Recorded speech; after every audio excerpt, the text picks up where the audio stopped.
बहुते लागी जाई बाबा धाम में भिड़िया। चले साली हाली हाली हो खता हो देरिया, ना तो बहुते लागी जाई बाबा धाम में भिड़िया।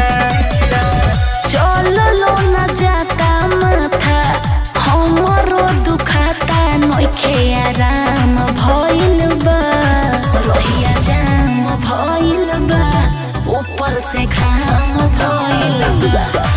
रहिया जाम भइल बा ऊपर से घाम भइल बा।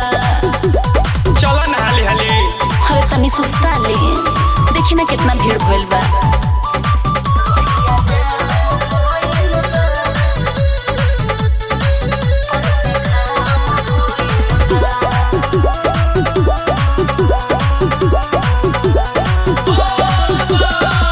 बाबा फूलदानी कहतानी दीहे दम हो, छोड़ा कुल टेंशन तू बढ़ाव ई कदम हो।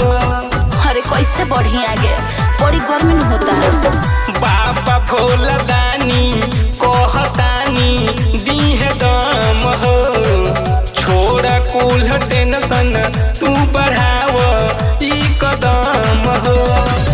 गरमी के मारे सुना होता मोर नतीजा, लेके आवा कोको कोला पीही ए हो जीजा।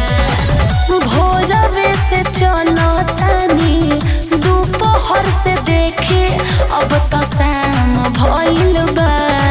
रहिया जाम भइल बा ऊपर से घाम भइल बा। रहिया जाम भइल बा ऊपर से घाम भइल बा।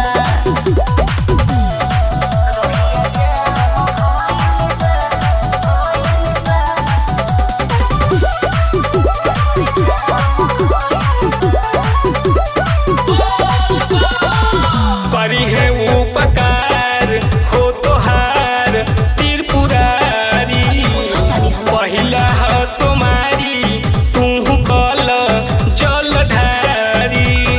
कितना भीड़ लागल बा, कैसे जाए? करी है उपकार हो तोहार त्रिपुरारी, पहिला सोमारी तू कल जलधारी। दुखता बे पौवा लागे पड़ल बाटे छाला, कैसे हम चले हमसे चलो लो न जाला। और बिंद मुरली सुने डोलो तानी कब से न बिसराम भइल बा। रहिया जाम भइल बा ऊपर से घाम भइल बा। रहिया जाम भइल बा ऊपर से घाम भइल बा।